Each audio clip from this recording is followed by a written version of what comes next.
It's Sunday, March 17th, 2024, around 3 p.m. You've joined me for another episode of Dear Holmes. We're playing a case called The Found Key. We're on letter 2 today. Feels like it's been a week. I think it's been about a week since my last live stream. And that's about the longest I can go before I forget how to do everything. So it feels like a distant memory, but I think we'll make it. Let me check in with the chat here. So YouTube says 8 concurrent viewers, 5 likes. The interesting thing in the chat is Veggie Dog says, after re-listening to letter 1, I figured out what the 389 means. I can spill it now or after you do the recap. So, given this tantalizing information that the 389 was figured out, I think what we'll do is we'll do our recap and then we'll try to keep our eyes open. Sometimes just knowing something can be solved with the information you have is what you need to figure it out. But I'm a little bit at a loss as to what it could mean. All right, let's do a little bit of bookkeeping before we get started. I have posted 3 reviews to the channel in the last week.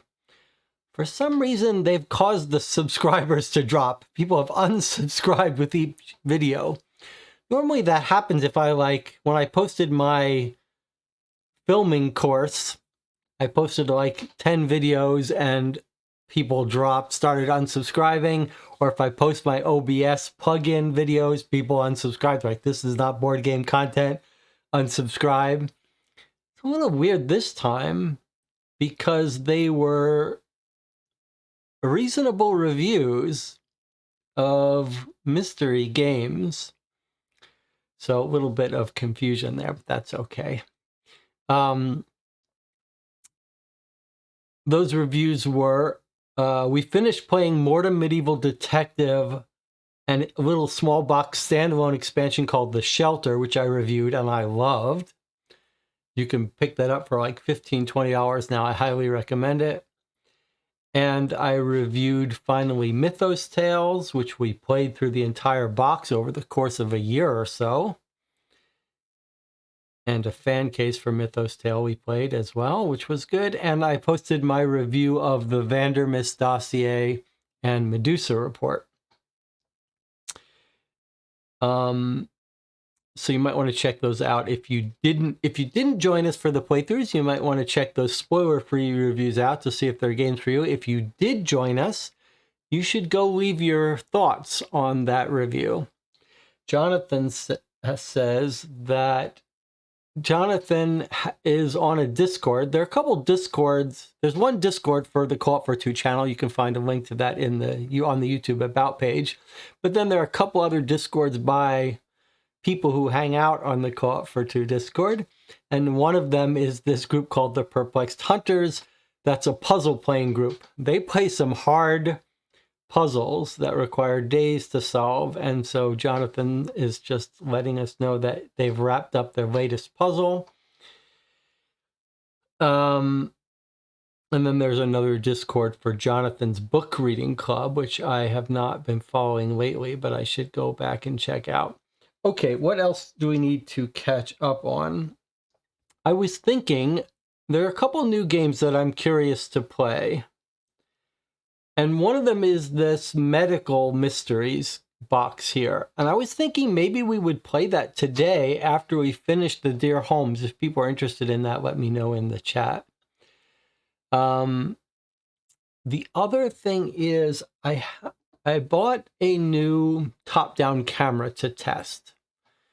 It doesn't look much different here, but it should give higher resolution. Now, whether I keep it or not is a separate matter because it's a $2,000 camera, and that's kind of outside of my comfort zone here. Oh, look, and it's already trying to refocus. Anyway, so why is it doing that? So I have, I still have to tweak the settings on that. I guess it's because nothing's in front of it. With the autofocus, it should be able to zoom in now a little better if we wanted it to. Okay, but I didn't realize it was going to be getting confused by that. Anyway, that leads me to the warning that I'm strongly leaning towards trying to set up a Patreon. And I've got a channel update coming at the end of the month, and I may start pitching that Patreon for those of you who want to support the channel. All the money would get put towards buying games and equipment because, you know, I do purchase the games we play on this channel myself. I spent quite a bit of time in the first 2 years of the channel pushing the idea of Patreon as a way of board game YouTubers not having this conflict of interest. But anyway, I'm strongly considering starting the Patreon. If you have some thoughts on that, I'd love to hear it. Okay, so shall we recap our case here? Let's look at our letter from last week, the first letter, and let's remind ourselves what happened. We got contacted by Miss Margaret Hertz. Her husband, who's a lawyer, has been killed in a gruesome way. Watson gives us the 3 questions we should be trying to answer. Who would have a motive to kill him? Why would they do it in such a gruesome way? Were there collaborators? There's a message left near the body written in blood. That's our number 389. Why have they left it? What is the clue to it? And then there's this weird locket that gets delivered to the apartment that's being rented by this guy. What does it mean? Okay. So the wife starts by telling us the story. She says he's found dead 6 days ago in an apartment in a bad side of town, South Street, in San Francisco. Then she tells us about the marriage. She says the marriage is great. She tells us a little bit about background of her husband. He spent a lot of time in Japan. He's fluent in the language, so maybe he can write Japanese, which we thought might be a clue to that number written in blood. She says when she got married 3 years ago, and then she talks about his sister living with them for a while. His father gets some money from him. Then she talks about the last time she saw him, Monday, June 3rd. He says, after dinner, I have to go out to tend to some business. He normally never goes out. In the evenings, he likes to stay home. She says, can it wait? And he says, no, it can't wait any longer. He leaves at 7. He says he's going to be back no later than 9 or 9:30. Never comes home. 10 o'clock, she starts to panic. She calls the secretary, who says, I'll check around. Eventually, it gets back to her that he's found dead. He's found dead on Wednesday. So on the night of the 3rd, he goes missing. It's not found on the 4th. Eventually found on the 5th. Okay. He's found in the apartment. Door was left ajar. He's on the floor. He's got a dagger in his heart. His left hand has been completely severed off. And there's writing in blood on the floor above his head. Now here it says on the floor. Previously it said on the wall. So a little bit confusing about that. That feels like probably just a mistake. The writing is 389. So one theory we had was, could it be upside down writing? But that would be B8E, but could it be Japanese? That's our theory about that 389. Otherwise, we don't know. So he's in this strange apartment in a bad side of town. They've learned a little bit more about it. He's been renting it for 8 months. They say it seems like he's been using it as an office. Now notice the furnishing of the office is kind of important. 2 couches and a writing desk and a card table. No bed. Typically, the man renting an apartment, you might think he's got a mistress. This certainly doesn't seem like it. The dagger that's in his heart is made of carved bone, 10 inches long, curved. It seems like almost a ceremonial knife. And then they say a different knife was used to cut off his hand, but they didn't find that or his hand. They did, however, find a rusty key. It's labeled 103, attached to a chain in his pocket. Was that just something planted, or was that a key he's kept on him? We don't know. She doesn't know what it means. No one knows what it means. Okay. Then they talked to the witnesses who lived in the apartment building. Someone saw him there come in at a little past 10. Now, we noted how strange that was because he left his house at 7. He says he's going to be back no later than 9:30, and he hasn't even arrived here until 10. So the question is, where was he between 7 and 10? They talked to the neighbors. No one saw him leaving. Nobody heard sounds of struggle. However, someone did see someone leaving the apartment on the morning of the 4th. More witnesses say, let's see, across the hall and down from 2G, claim a white-haired man in a straw-colored raincoat walked out of the building just before they left. This is the day after, I guess, he went missing.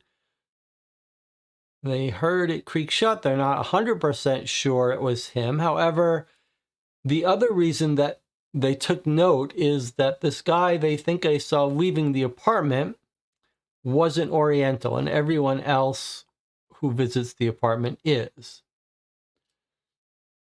Okay, and then they talked to more neighbors.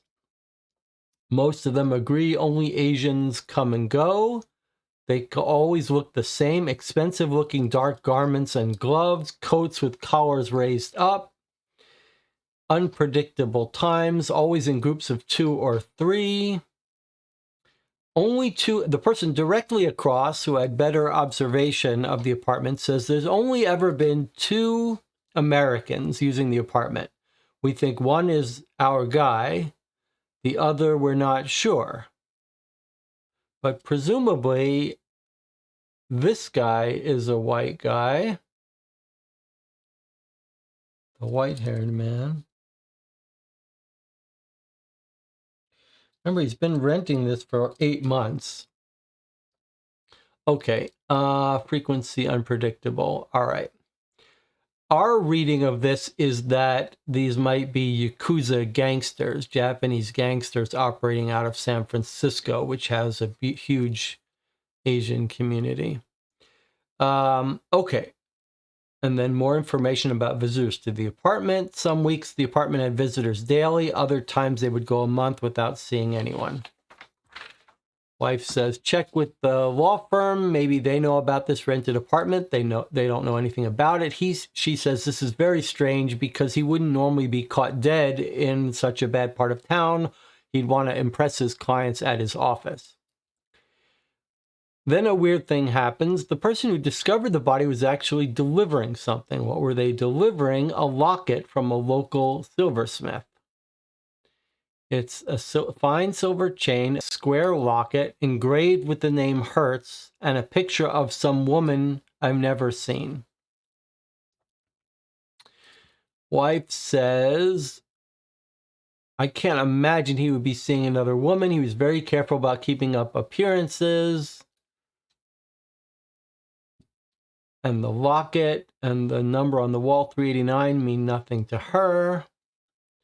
She doesn't think it would mean anything to him. The locket is confusing. He was a well-liked man, and so on. Proper, sometimes to a fault. he would never have done something that would compromise his impeccable reputation, let alone keep company with another woman. He treats all the servants well. And he gets along well with the secretary, Reynolds, even though they've been bickering recently, bickering with the sister, and so on. She hires a private detective. Here's the report from the private detective.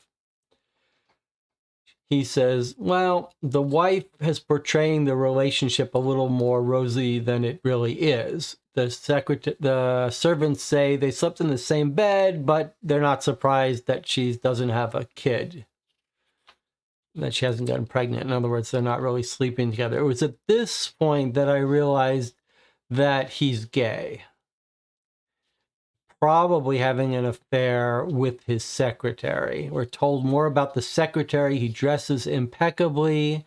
The two look sort of equal. You'd have a trouble figuring out which one is the assistant, which one is the real. They were great friends up until 2 months ago.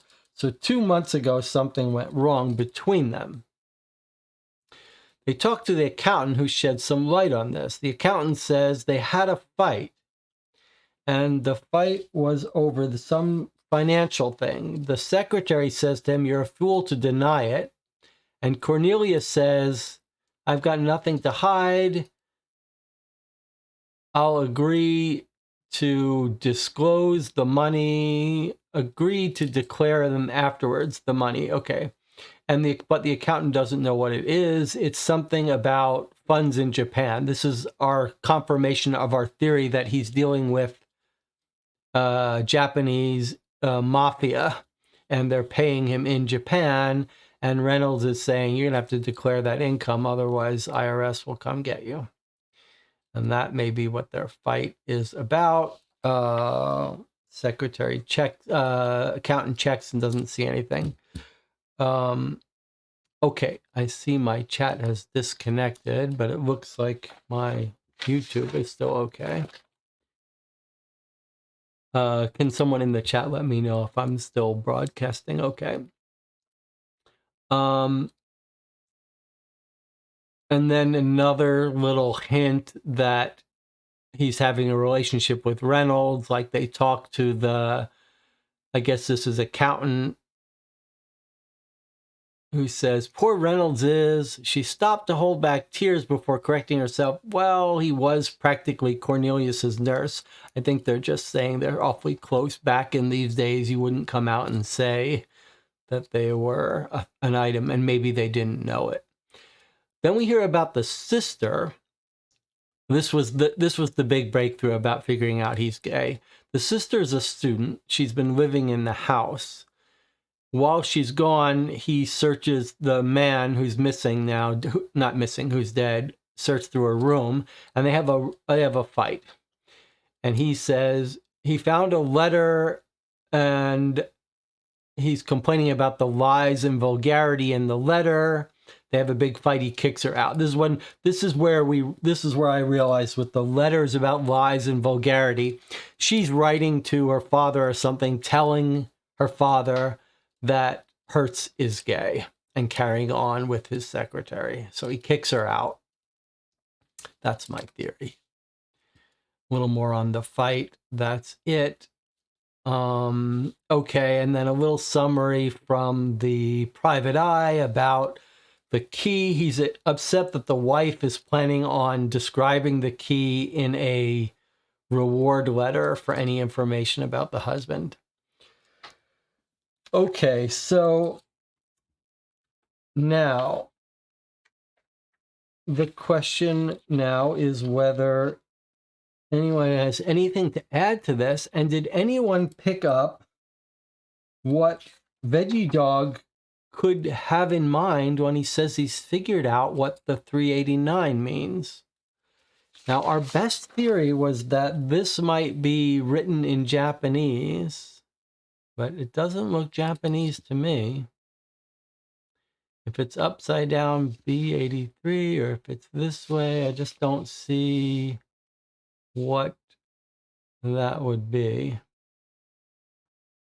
All right, so I think, unless anyone has any other theories for what that number written in blood on the floor near his head or on the wall, I think we should ask Veggie Dog to tell us his theory. So let's hear it. What is your theory of that number?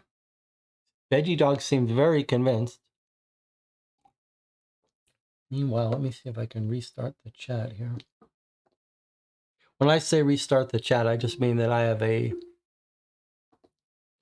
have a separate screen here where it shows the chat from a plugin I've written, and it occasionally gets disconnected.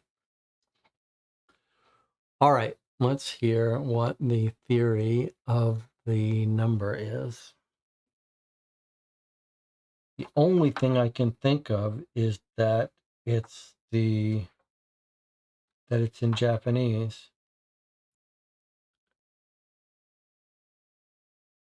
Veggie Dog says, among the sparse furniture in the apartment was a card table. And now the 389 is something from Wikipedia. Okay. So you're going to say it's some sort of card game? Our theory was that he's somehow stolen funds from these Yakuza and they've killed him. That was our basic theory last time. You cut off someone's hands like a thief. Yakuza have a tradition. You cut off the fingers when the Yakuza mafia person does wrong as punishment. And then there's a long tradition in lots of countries where you cut off the hands of the thieves. So we're thinking he was stealing from these gangsters, from these Japanese gangsters. Veggie Dog says, the name Yakuza originates from the traditional Japanese card game Ocho Kabu, a game in which the goal is to draw 3 cards adding up to a score of 9. If the sum of the cards is 10 second digit, okay, it's not really, is used as the score instead. And if the sum is exactly 10, the score is 0. If the 3 cards drawn are 8, 9, and 3, pronounced Yakuza in Japanese, the sum is 20 and therefore the score is 0, making it a tie for the worst possible hand that can be drawn. In Japanese, the word Yakuza is commonly written in katakana. Okay, so in other words, it's confirmation of our theory of Yakuza, and the 389 would be the 3 cards that would be the worst hand. So, and that explains the card table is, so basically he may be cheating these gangsters at cards. And that's an interesting theory. Okay, I think you're right about that. Seems very 389, 389. I guess the order doesn't matter. Okay, very interesting. So our theory about Yakuza is right, it seems. It's not certain that it's the card game that's got him killed, but it could be. If he's cheating cards with the Yakuza, boy, that is a dangerous thing to do. All right, let's open our new letter. All right, good detective work.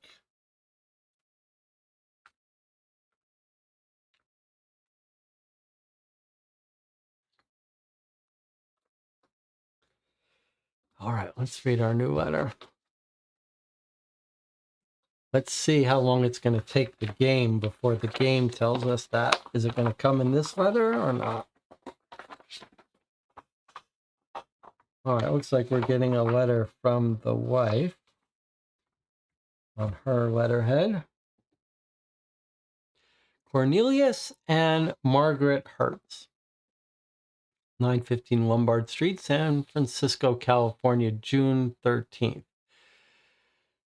Dear Mr. Holmes, I'm pleased that you have agreed to take on my case in collaboration with Mr. Brando. You posed several questions about my staff and Reynolds, which I will do my best to answer clearly. Besides Reynolds, my husband and I employed a cook and housekeeper, neither of whom live at the house. For some time, Cornelius also employed one of his childhood friends as a chauffeur, but he made the decision to discharge him earlier this spring due to this year's frequent travels outside of California. Our cook is named Jasper O'Connor and is at the house most days of the week, though I tend to cook on Saturdays. Mr. O'Connor was recommended to us 5 or 6 years ago now by the wife of one of Cornelius's acquaintances from work. He has always been a pleasure and is an expert when it comes to Italian cuisine. He did prepare our dinner for the evening of June 3rd, but I served it myself when Cornelius arrived from work, as Mr. O'Connor had to run home and tend to his child that day. Mr. O'Connor's wife gave birth in January. He did not prepare breakfast for me the following morning, but was at the house by 11 cooking up lunch and served me a late dinner near 8 in the evening. We followed the same routine as per usual for the following 3 days, but on the 7th, in light of the chaos of the unfolding investigation, I asked him to stop coming to the house. The sweet man delivered some of his signature cannoli 2 days ago, along with a note of sympathy from his wife. Otherwise, I have not seen him since the early afternoon of the 7th. The housekeeper, Miss Claire Moyer, is here much less frequently. She normally helps with the more tedious housework, cleaning water closets and bathtubs, scrubbing the tiles, laundry, and as such, only comes twice a week. She started working at our house almost a year ago, alongside her sister Charlotte, whom I caught pilfering things from my kitchen on more than one occasion. Not food, I am no monster, rather our fine cutlery and the like. First I noticed teaspoons missing, then went my porcelain teapot, then last September she tried to make off with several valuable knives among her cleaning supplies, which she claimed she failed to notice. My husband, always charitable, refused to call the police and instead made a proposal. We would continue to employ Miss Claire so long as her sister returned my items and swore to stay away from our property. She did so, and we have yet to see her face again. I cannot say that I am fond of Miss Claire's aloof approach to scrubbing, but I hold no grudge against her or her sister, nor do I think either of them wished Cornelius ill. If there's anybody Charlotte Moyer or her sister might wish to punish, it's me. She's awfully quiet whenever I speak with her, and I know from her boisterous chats with Mr. O'Connor that she is not normally a timid one. Reynolds, as you already know, was Cornelius's secretary. I don't recall when my husband hired him, but the two were close friends long before my husband began practicing law. He's been a bachelor as long as I can recall, but he's a lovely man with a grand heart. He is referred to on occasion, the time I thought I'd found it, love, he means. And though I have asked him about this, he likes to avoid the subject matter and talk about the fact he prefers solitude. Some years ago, I asked Cornelius if he knew anything, and he explained to me that Reynolds once intended to propose to somebody, but discovered her feelings were insincere, and called off the occasion and fell into a melancholic spell lasting several months. Such is life and love, I suppose. With regard to Reynolds' duties, he would primarily help Cornelius with the coordination of important conferences, events, and the like.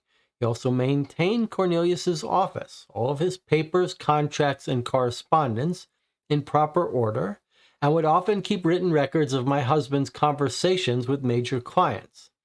Up until about 2 months ago, he was at the house equally as often as Cornelius. On many days of the week, I would ask him to join us for a meal. Still, as noted, he has been less present recently, and this is largely for 2 reasons. The first, Cornelius was becoming wary of how it seemed to be so chummy with one of his employees. Cornelius was becoming aware of how it seemed to be so chummy with him. Does it mean how he seemed to be so chummy with one of his employees? The second, Cornelius was simply traveling so often these past months that there was little work for Reynolds to do. He was bereft when I first saw him after learning of Cornelius's death. He was concerned about my condition and spent the 6th and 7th together with me at the house. In those days, the two of us managed to exchange just a handful of words. I'm grateful for his company, but it's Mr. O'Connor we should truly thank for feeding us and tolerating our foul dispositions. I have not seen Reynolds since the 9th, when he came to deliver a gift, a gorgeous jet brooch, and ate lunch with me. To my knowledge, he is being offered a position by another lawyer who worked with Cornelius at Penbury, Matheson, and Sudrow, but has yet to begin working. It will do the men wonders, as it pains me to say he seems almost fearful after Cornelius's death. He's worried the number found painted at the site of the murder is related to a Japanese criminal organization. Mr. Brando has dismissed his theory, but I assured Reynolds I would relay the message to you all the same. He's on the right trail. I also stated that Cornelius's old friend, his name is Timothy Meacham, was formerly his chauffeur. Mr. Meacham worked for my husband for perhaps 3 or 4 years total, until March of this year, when Cornelius realized he was spending far too much on unnecessary staff. The man did not receive the news as calmly as my husband would have hoped, and their relationship soured immediately thereafter. Nevertheless, I stand by my husband's decision, and knowing him, am confident in the fact he released Mr. Meacham from his employment with grace and respect. The last time I saw Mr. Meacham was last month. He visited the house to ask Cornelius for a letter of referral that he could use to secure a new position, which my husband provided without complaint. I imagine Mr. Meacham apologized as well, as Cornelius wrote him the letter that same afternoon, and even invited Meacham to join us for dinner. The lot of us shared a delicious, albeit somewhat tense meal with Mr. O'Connor and Reynolds, and since then I have not seen him. Still, I do know, or rather Cornelius mentioned to me, that Mr. Meacham was hoping to work for somebody near the Meigs Wharf. Those are all the individuals who I would consider staff. Furthermore, as you suggested, Mr. Holmes, I paid a visit to the silversmith who crafted the locket found in Cornelius's pocket. The artisan, Mr. Eustace Grimes, operates from a quaint, dimly lit shop on a cobblestone path just off DuPont Street. I was there this afternoon. The workspace feels like a veritable Aladdin's cave of wonders, from extravagant jewelry to intricate silverware and furniture, where secrets are both kept and forged. The air inside is heavy with the scent of metal and wood, surely a testament to decades of meticulous labor. The silver-haired man waved me in as I entered without looking up, gently hammering away at his latest piece. Occasionally, he only seemed interested in speaking to me once I informed him that I was not a customer. Just a widow with questions. When I described the locket to him, his gnarled hands gestured towards an array of tools and half-finished pieces scattered across his workbench. He walked over and began to rifle through a stack of papers, speaking as softly as the silver he molds. This client had a particular request. Said he wanted a refined locket, but without much flourish beside the inscription. As he spoke, he set aside a box of gorgeous, delicate lockets. He wasn't satisfied with any of these. These are my most expensive, and insisted I make him something simpler, not rounded, he said, just a square to hold a small photograph, which he showed me briefly and later provided measurements for. Okay, strange. So doesn't want something fancy with flourishes. He wants something simple, custom made. As I perused the box of jewelry, he finally procured a small receipt which confirmed C. Hertz as the man who commissioned the locket. Cornelius never disclosed for whom he was purchasing it. However, what Mr. Grimes remembers is disheartening. He told me, Originally, the client requested a longer inscription, something to the effect of thinking of you always or always in my heart. But he changed his mind. Since I'd noticed the photograph he showed me was of a younger woman, I asked if it was a gift for his daughter or niece, and he shook his head. Somebody you love, I remembered, joking, and to that he nodded his head. I remained speechless from this knowledge, and yet this was not the last bit of information the silversmith provided. According to him, somebody preceded me in visiting his shop to ask about the locket. Yesterday. This is especially noteworthy because, assuming this had been one of the people investigating my husband's murder, I responded by asking, "Ah, Mr. Brando." But Mr. Grimes shook his head. "The police, then?" I asked, "or Inspector Hill?" The man said, "No, he didn't say he was an officer of the law or that he was conducting official business. Just introduced himself as somebody interested in a recent incident. He was well dressed, maybe 50 years old or a touch younger." Mr. Grimes explained that he asked questions similar to mine, mostly about who commissioned the piece, and that he left within several minutes. Again, I mention this because, to my surprise, this description does not fit that of Mr. Brando, which leaves me wondering who else is inquiring about my husband and the locket. I made my concerns clear to Mr. Grimes, and he has assured me he will contact the police should this gentleman visit again. Until then, and in spite of the man's description, I intend to ask Mr. Brando if it was he who visited the silversmith. Is there any way we might be able to expedite this investigation, Mr. Holmes? I am beginning to fear that my husband's death was merely the beginning of someone's descent into violence. Sincerely, Maggie Hertz. Okay, so we have one more page from the private investigator, but let's just make our little note here. Thinking of you always, or always in my heart. Changed his mind. It was of a younger woman, and he jokes. He thinks it's for his daughter, and yes, someone you love as a joke, but he said yes. So who is this young woman that Hertz is getting a locket for? And why does he want such a simple locket? Particular request without much flourish.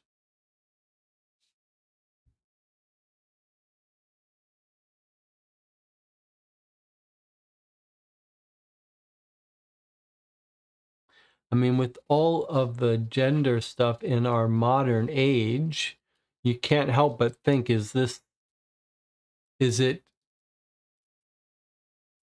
him as a woman or something? Is it like,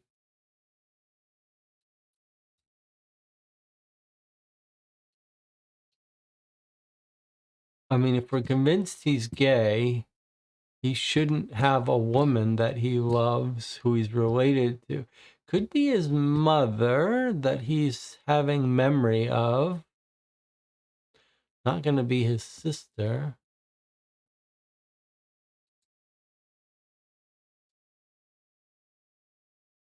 Always in my heart. I mean, the natural thing to think is that it's his mother. A young picture of his mother. And the person who's come in asking about the locket, we get a description of. This sounds like Reynolds, doesn't it? Well dressed, maybe 50 years old. Do we know how old Reynolds is? Should be same basic age as our guy, I think. Do we have an age on our guy?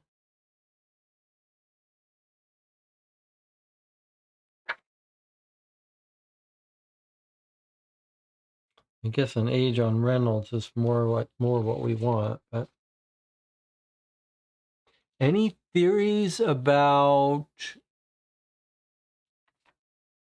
the locket?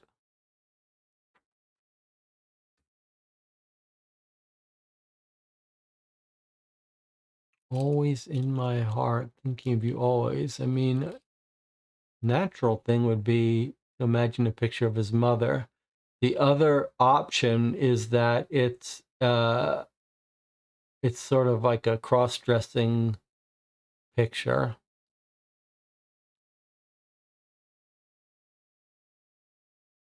DJ Moneycut has an interesting theory. DJ Moneycut is saying the photo is just a fake photo, just a placeholder for size. That's pretty clever theory, actually.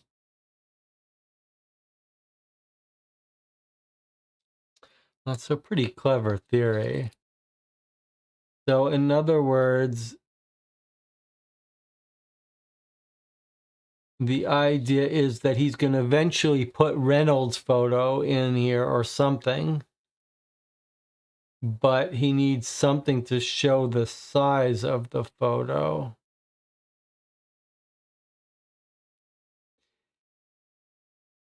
Just something square to hold a small photograph, which he showed me briefly and later provide measurements for.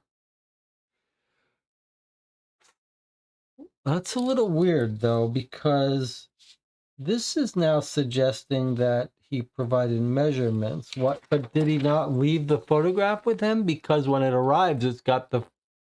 Well, maybe that's not true. Does that mean...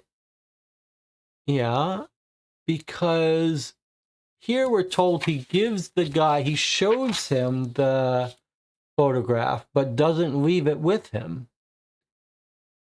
He showed me briefly. This suggests that he didn't leave it with the silversmith, but just showed it to him. But then in the first letter, the guy delivering the locket already has a picture of some woman I've never seen. So when it's delivered from the silversmith, it has the picture in it. Is that just a mistake? Rob says maybe a sister that died young. Maybe. Checking in with the chat. I don't think it's going to be a sister, but I think it's a clever idea that he just wanted it with a blank photo. Although that explanation is a bit confusing, because according to the silversmith, he didn't leave him the photo, but according to the delivery, it has the photo. No one can swap it because it was found by the delivery guy. The body was found by the delivery guy delivering the locket. So no one had hands on the locket. The locket was never in this place, in this room. The person who discovered the body is delivering the locket, finds the body, and hands it over to the police. So no one had their hands on this locket before the police and the silversmith. So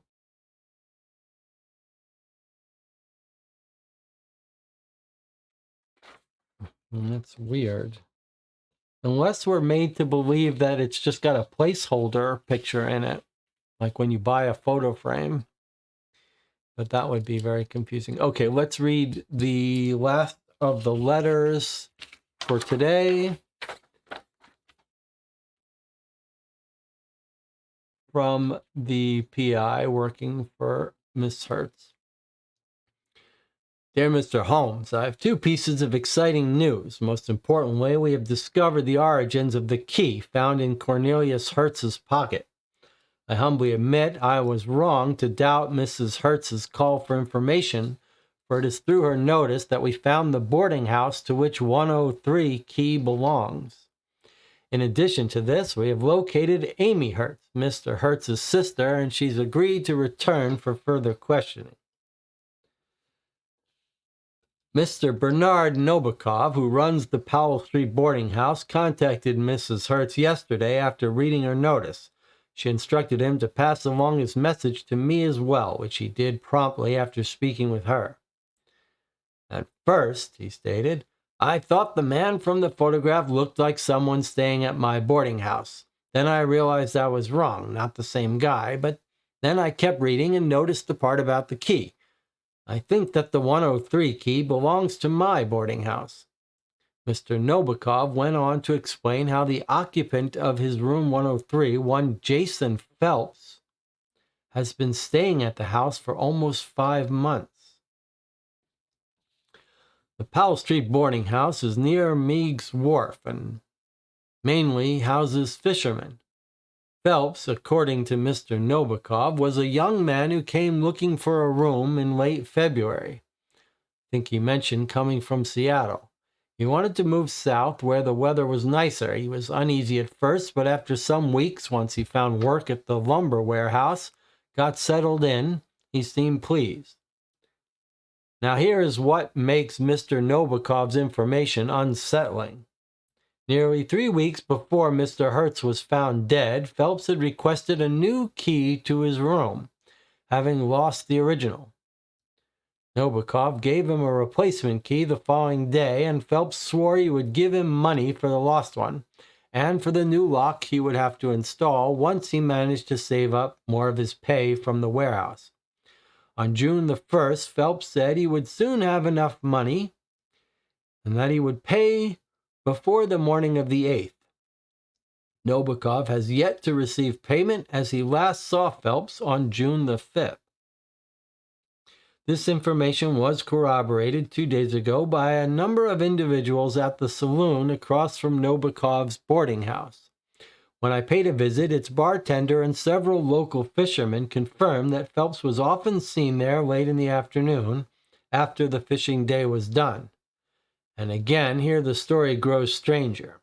On the days Phelps was at the saloon, which tended to be Tuesdays and Thursdays, he normally sat alone at the far corner of the bar, which made it all the more memorable when Phelps shared a drink with somebody. The bartender insists this happened only 3 times since he first noticed our man as a patron, and that his friend was the same man each time, an older, well-groomed man who spoke cordially and looked to be avoiding others, if not solely focused on Phelps. The bartender recalls that when he was meeting the man, Phelps would get here at his usual time and eat a meal while waiting. And his friend would arrive, and they'd spend some time, never more than an hour, whispering to each other and drinking beer. Then the man would leave in a hurry, and Phelps would spend another hour or 2 drinking before going off. Last time they were here, though, I think it was 2 weeks ago. That time they left together. You'll understand we have no evidence against Phelps, but the police consider him a person of interest in the case, as do I. To that end, the police insisted on posting somebody outside of the Powell Street house yesterday afternoon in case Phelps returns. They remain on the lookout.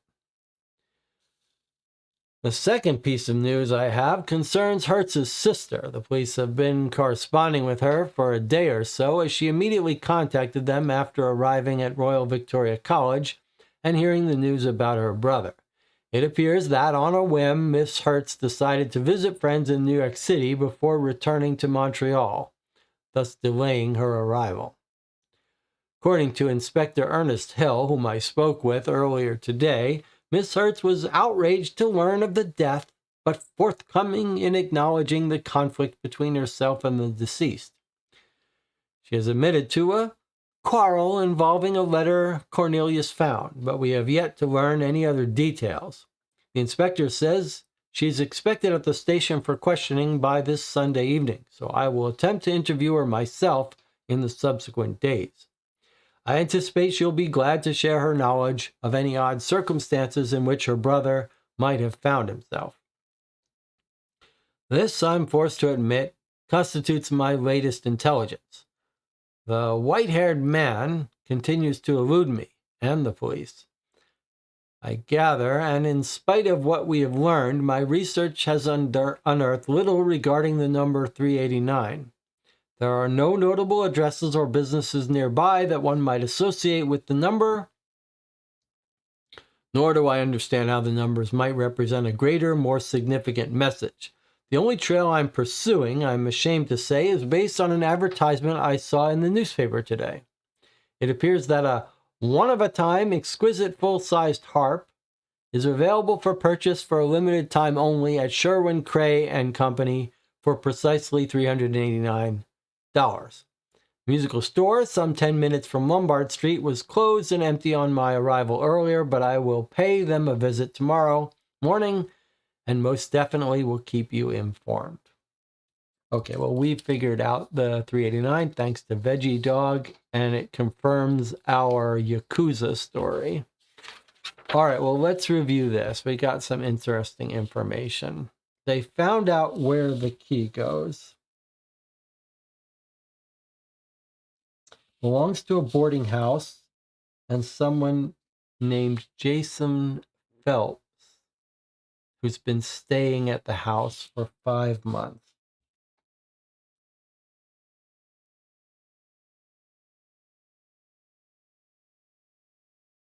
Who's gone missing himself. The house is near Meigs Wharf, which I think is near the bad part of town where the rented apartment is. He moved from Seattle. He's a young man, and he claims he lost his key.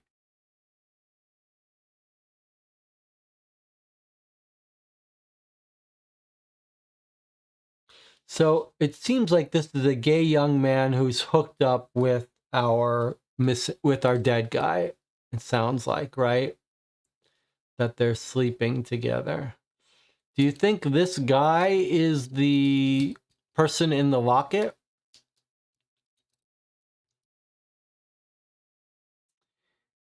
So he's lost his key. He says he's going to pay for locks, but it hasn't happened. He's last seen on June 5th, which is the day after our guy was killed, when our guy was killed, I believe, right? He was on the 5th, he's found murdered. So this guy Phelps disappears right when our guy gets murdered. He's either been killed or has run away. And then they talk to the saloon where Jason Phelps hangs out. And we're told that he sometimes has a drink at the back of the bar with somebody. And then he describes what sounds like our guy. Older, well-groomed man. Sounds like Hertz. Who didn't want to be seen. And then they actually left together. So I think Hertz is seeing this young kid.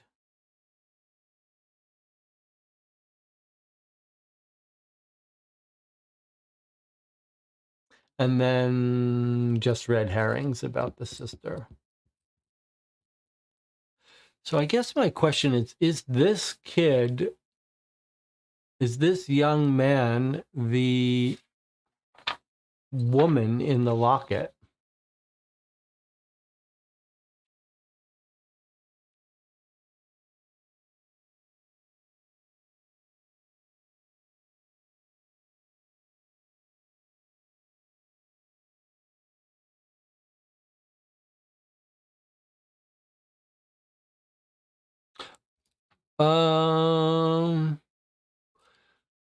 Let's read this. Is this actually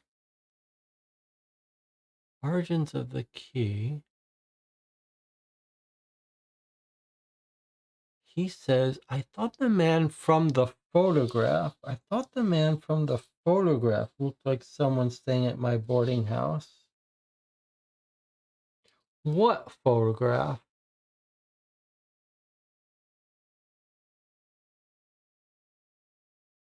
Call for information.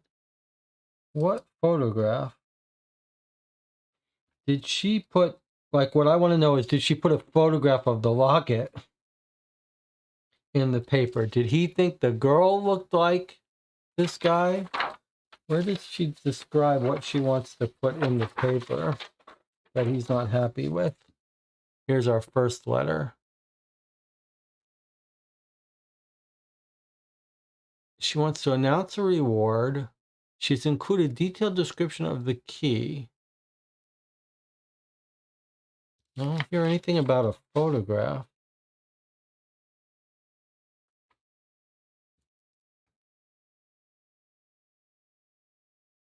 She put a notice trying to find who the key belongs to. I thought it was going to be a photo of the key.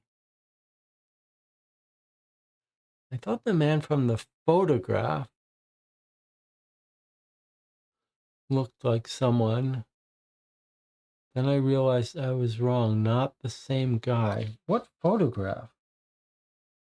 Surely they're not talking about a photograph of our guy, because our guy should be much older. Why would you mistake him for him?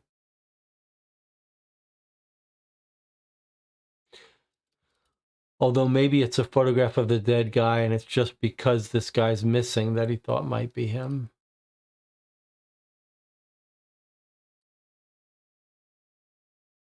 Still, I feel like it's a little confusing. What photograph are they talking about? Anyone have a take on this? Let's see. DJ Moneykit says this was a while ago. The fact that he wanted the locket to be simple might be more suitable for a man.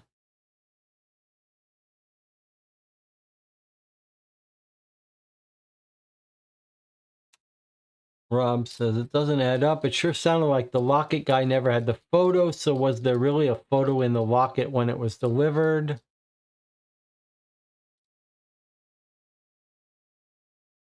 DJ Moneycut says, did the secretary kill them both out of jealousy?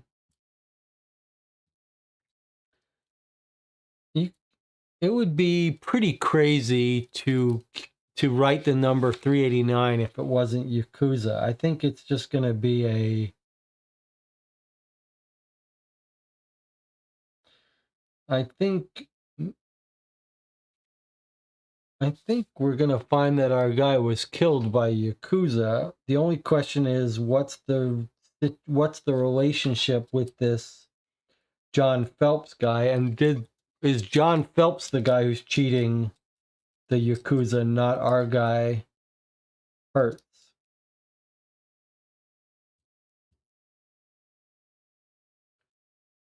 I can't tell. We've noticed a couple of mistakes here, and I can't tell if some of them are just mistakes in the story. Does anyone have a theory about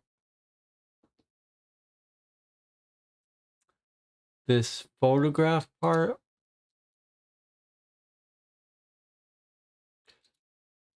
She's reading the notice in the paper.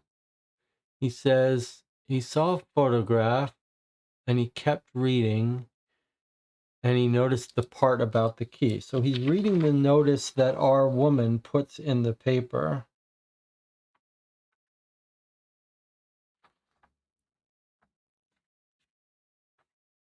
I just want to see. Decided to announce a reward. She's included detailed description of the key. That's it.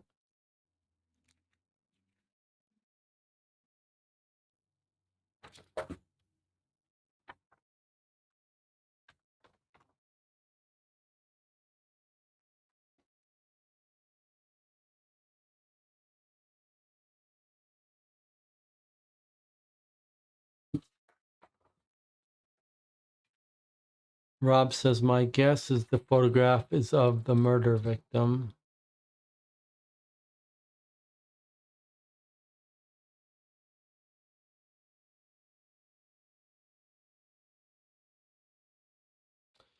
Yeah, I don't know. I mean,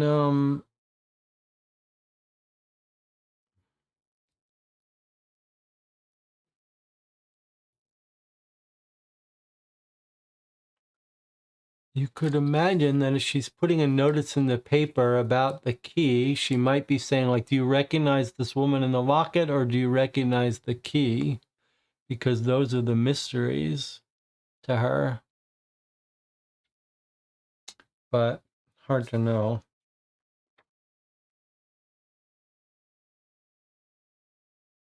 Either way, and then there's the oddness about how the locket gets delivered with a photograph in it. Doesn't seem to make any sense. Seems like a bug.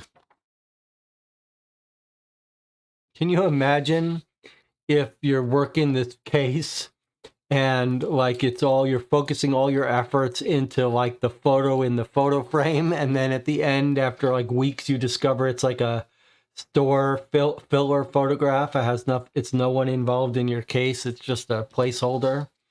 How frustrating that would be. That kind of feels like what's going on here.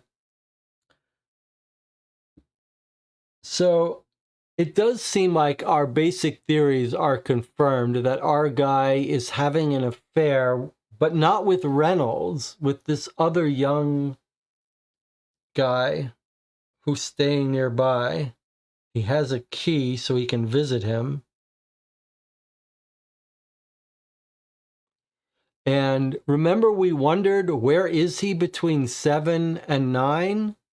He leaves his house at 7. He says, I'll be back before 9:30. And then he gets to this office at 10.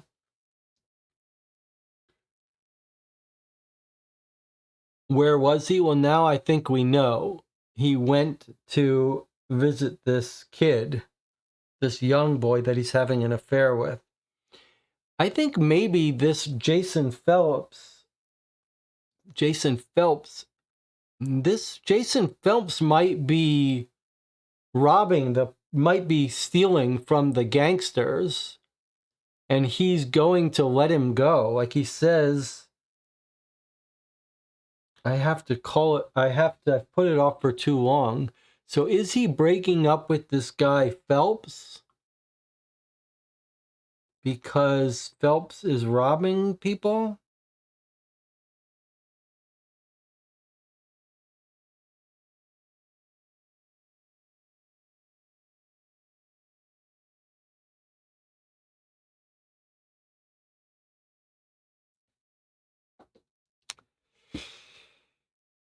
Um,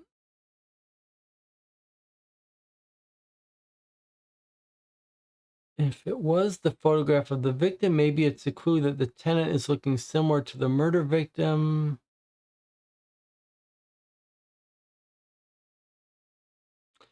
Rob and Veggie Dog are coming to some idea that the Yakuza killed them both out of jealousy and tried to put the blame on the Yakuza. I don't believe it. I don't believe it. It's too complicated. To cut off someone's hand, to stab them with some crazy dagger.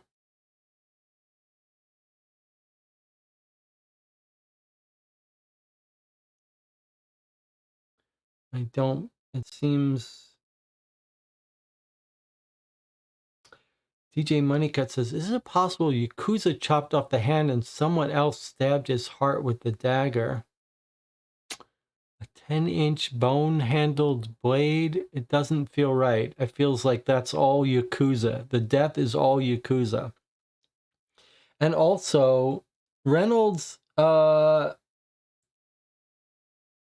don't feel like Reynolds is jealous. I feel like that's a closer relationship, not a relationship of passion and jealousy. I think it's more likely that Reynolds and our guy Hertz had a very strong old bond, but that they may not have been romantically involved. But our guy Hertz is working with the Yakuza Japanese mobsters and having an affair with this guy John Phelps, who's a little dangerous. And I wonder if he hasn't gotten him in trouble.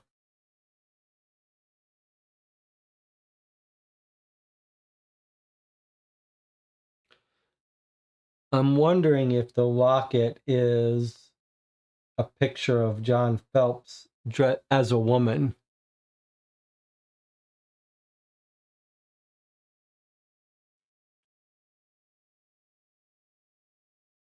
Looking like a woman, sort of cross-dressing. But now what has happened to our John Phelps, who's disappeared? He's on the run, remember? Has he been killed or has he run away?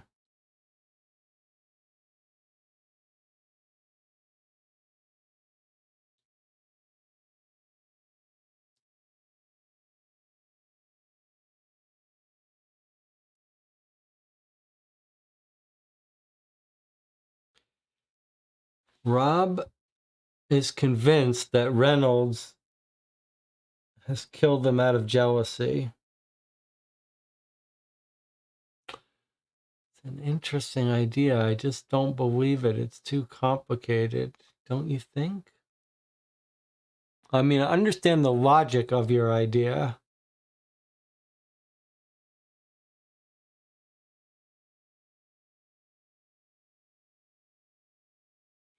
DJ Moneycat says the comments about declaring income seems to indicate it was Hertz who was gambling.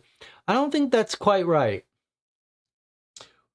The comment was that there are funds in Japan overseas being held. So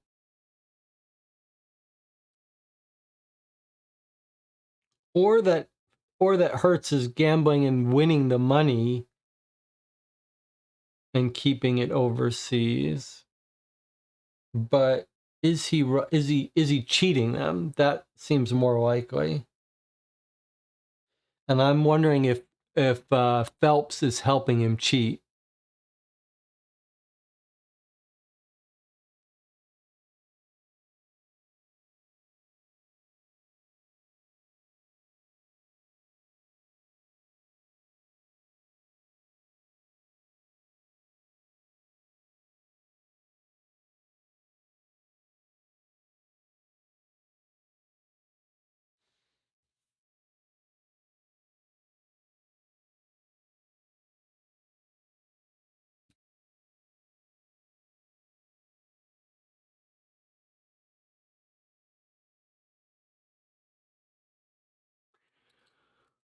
All right. Well, a lot to think about, but I'm not sure there's anything we can solve here.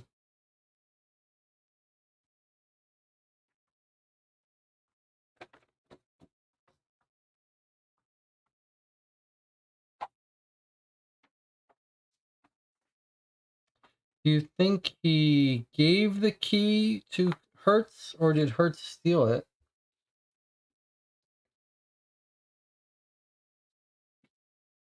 Looks like he would have given it to him.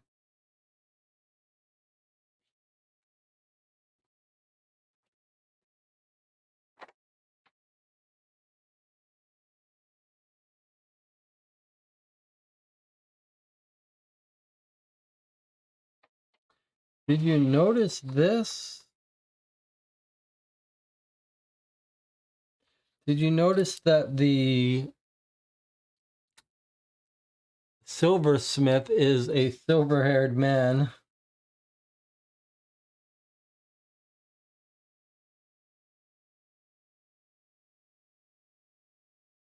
Wait a minute. This is a little confusing. I paid a visit to the silversmith who crafted the locket found in Cornelius's pocket.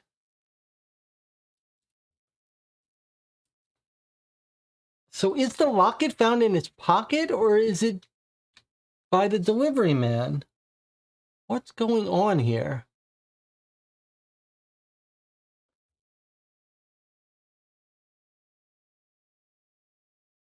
I'm confused.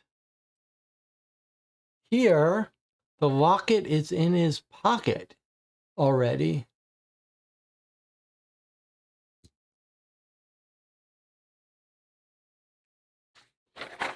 Let's read.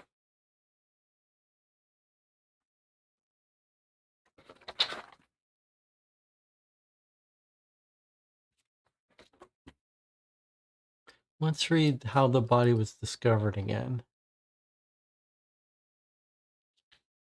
Body is discovered, found by a messenger. The boy, no older than 18 years old, was delivering a package. As he knocked on the door. Oh, he's not delivering the locket.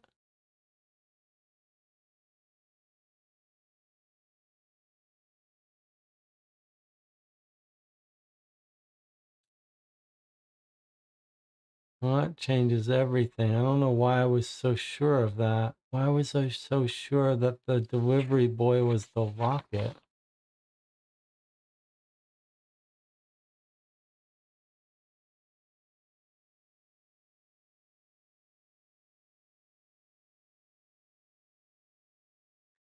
Find the key. White-haired man, that's the silversmith. I mean, it's consistent with the silversmith. Okay, let's find the locket statement. I don't know why I was so sure that the delivery kid was delivering the locket. Police also spoke with the messenger boy. He's a mail carrier who works with a luxury store in the city, and he was making a special delivery on behalf of a local silversmith. What on earth is going on here? Well, that's why I said that the kid was delivering the locket.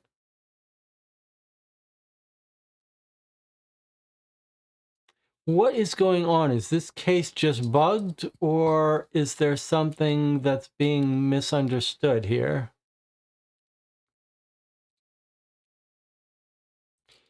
Here he's delivering the chain with the locket and the picture of the woman, and he's walked in and the guy's dead. And here we're told the locket was found in Cornelius's pocket. I feel like we've got some bugs here.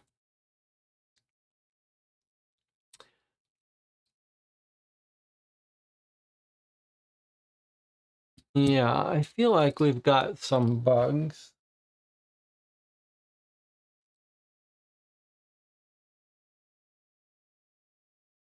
But what we're going to pretend is we're going to pretend these are diegetic bugs. In other words,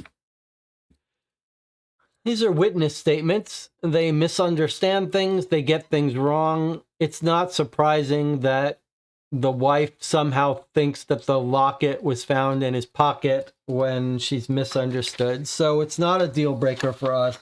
It's just we have to take into account that these statements about the locket are somewhat inconsistent. It's not clear to us whether the locket was found on the body.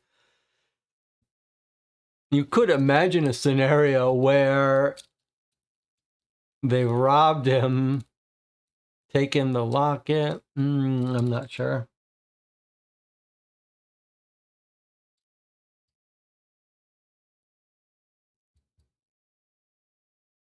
Okay, it's still a fascinating case. I can't wait to hear what's gone on.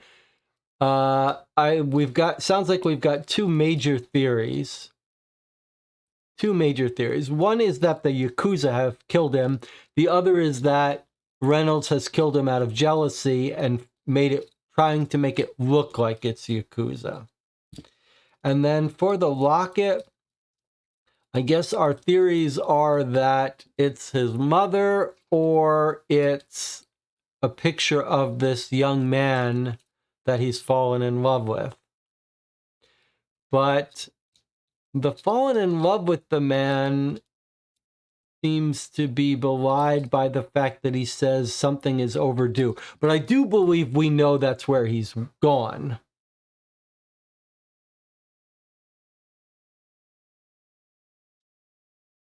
I do believe that we wondered where he was from 7 p.m. till 10 p.m. I believe he was visiting the Jason Phelps.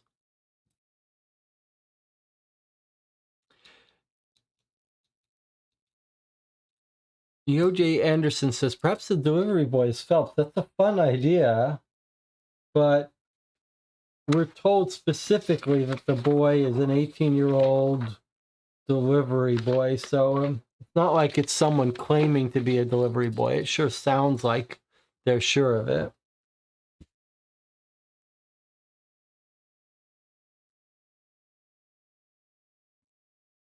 If I had to guess, I'd guess that the photo is of Jason Phelps, although I like the theory by DJ Moneycut that the picture in the locket could have just been a placeholder until he gets one of the boy.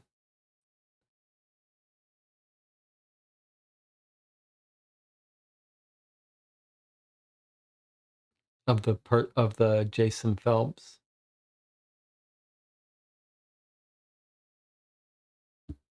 Well, I'm curious to hear how it turns out. We'll meet again next Sunday, same time, 3 p.m., to read the next letter, the final letter of the 3, explaining the case. I'm very curious to hear what it says. I hope we get to talk to this Jason Phelps and find out what his involvement is. Now, the question is, shall we take a short break and then play at 5 p.m. the medical mysteries case? Let's have a little vote here. Who would like to meet at 5 p.m. in a half hour and play the first case from the medical mysteries game? It's marked as an easy case, so I think we'll probably just be learning the rules and it shouldn't be too much of a challenge. The alternative is to not play it at 5 p.m., but to play it at, 11 p.m. or so, normal time tonight or tomorrow. So let's hear if you're interested in playing the medical mysteries case now in half hour, or if that's not something you're interested in. So if you are interested in playing, just type vote medical mysteries. If you've got other things to do for today, then you could just type vote no or not vote. Perry says vote yes for 5 p.m.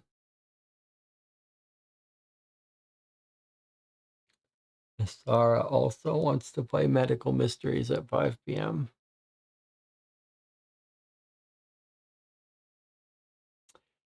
DJ Moneycut says sure. Darcy Lewis says yes at 5 p.m. You got to type vote before what you type if you want to show up on the voting board.